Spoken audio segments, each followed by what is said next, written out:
In October, we start our 5th annual series of concerts at St. John's Smith Square at lunchtime on Wednesdays. We've looked in the past at all the Mozart concertos, we've gone through all the Beethoven concertos. I describe these works and then we play them in an hour's concert. And we also, last season, did several romantic concertos. But this year, because it's the 70th anniversary of this wonderful orchestra, the London Mozart Players, we're going to include members of the orchestra in concertante works with me, in other words, works with piano plus their instrument or instruments. And we start with Beethoven's Triple Concerto, and I'm delighted to welcome Ruth Rogers, our leader, and Sebastian Comberti, the lead cellist in our orchestra, who are both soloists in their own right, as is often the case with an orchestra of this quality, to discuss this work briefly with me and tell you what we might expect of it. So Beethoven wrote this work for 3 soloists. I think it was the next stage in his development, and he was between writing the 3rd and 4th piano concerto, and the Eroica was being written around the same time. And he had 2 wonderful soloists in his environment, a super cellist and a wonderful violinist, and a sort of prince who was a bit of a pianist. So the parts in this, the solo parts are harder for the cello and violin than for the piano. In fact, they're virtuosic. And Sebastian, the cello starts all 3 movements, actually. I do. I get the bulk of all the nice tunes. And rather high. A lot of it's very high. Isn't it it's a sort of true joke that people say that to play this piece, the pianist has to practice for a week, the violinist for a month, and the cellist for a year. Yes, exactly. It seems to me it's quite scary, that opening, in fact, after this scary. sort of... It's just after it. Is it? It's scary. Yeah. But am I right thinking that the prince was only 16 years old, and that's why he sort of he wrote it to...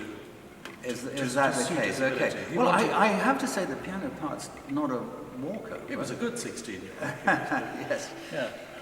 But the cellist, Kraft, do you know anything about him? I do, yeah. He was Haydn's cellist in Esterházy. Oh, right. Yeah, and Haydn wrote a D major concerto for him. And he knew Mozart as well, so he's a link between Haydn and Mozart. How fabulous. Yeah. And technically, how does it compare? Beethoven, of course, never wrote a cello concerto, but how does it compare to, say, one of Haydn's concertos, which are actually very difficult? It's actually a lot harder. Really? Yes, it is. What, yeah. because of the area of...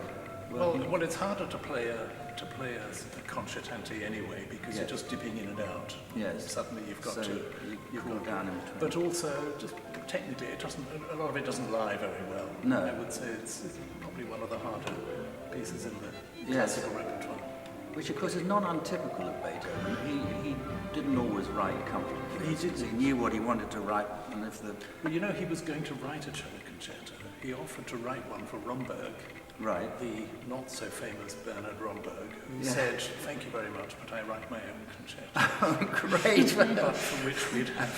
What a put down. So this is, exactly. But this is the one nearest of the greatest composers ever, yes. The violin writing is quite spectacular. Yeah, I'd say it lies very well for the violin, actually. Sorry. But also very high, a lot of the tessitura. Yes, but it's very natural. The passage work is very natural for a violinist. And I think it's a very joyful piece, so I think it's going to suit us, hopefully. Yeah.